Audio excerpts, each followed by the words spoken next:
हरे कृष्ण दोस्तों, कैसे हैं आप? मैं हूं नवीन शर्मा। आज की ये घटना तुलसीदास जी के ऊपर आधारित है। तुलसीदास जी जिन्होंने रामचरितमानस लिखी हुई है। तुलसीदास जी वाराणसी के प्रहलाद घाट पर रामचरितमानस का काव्यों का लेखन कर रहे थे। लगातार तुलसीदास जी दिन में जो काव्य लिखते वो रात को सारे मिट जाया करते। लगातार 7 दिन तक ऐसा प्रक्रिया चलती रही। तुलसीदास जी परेशान हो गए। उन्होंने सारे प्रयास कर लिए कि ये क्या हो रहा है, कैसे हो रहा है, लेकिन उसका निराकरण नहीं हुआ। 8वें दिन अंत में जाकर तुलसीदास जी को इस बारे की जानकारी हो ही गई कि ये मेरा लिखा हुआ क्यों मिट रहा है।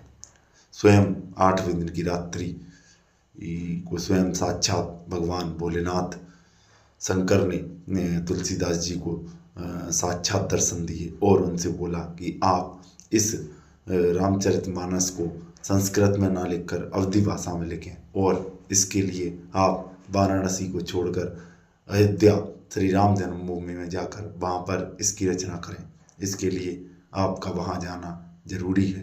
तुलसीदास जी की इस भोलेनाथ की इस बात को सर्वोपरि मानकर तुलसीदास जी अयोध्या धाम के लिए चले गए और वहाँ पर जाकर उन्होंने चैत्र मास शुक्ल पक्ष नवमी के दिन से उन्होंने रामचरितमानस को अवधी भाषा में लिखना स्टार्ट कर दिया और लगभग 2.5 वर्ष के अंदर उन्होंने पूर्ण रामचरितमानस का लेखन कर लिया था। कहा जाता है कि वाराणसी में तुलसीदास जी के बहुत से लोग आलोचक थे जो ये चर्चा कर रहे थे कि तुलसीदास ने कुछ अनोखा नहीं लिखा।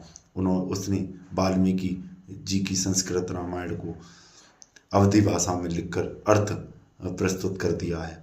इसके लिए उन्होंने एक रामचरितमानस को महत्वपूर्ण नहीं साबित करने के लिए एक परीक्षा ली और जिसमें उन्होंने रात को काशी विश्वनाथ मंदिर में सभी संस्कृत ग्रंथों के नीचे रामचरितमानस को दबाकर ताला डालकर रख दिया। जब जैसे ही सुबह आकर सबने देखा तो सब आश्चर्यचकित रह गए। सबने देखा कि रामचरितमानस सभी ग्रंथों के ऊपर रखी हुई थी और उस पर लिखा हुआ था सत्यम शिवम सुंदरम, कि यही सत्य, यही शिव है और यही सुंदर है।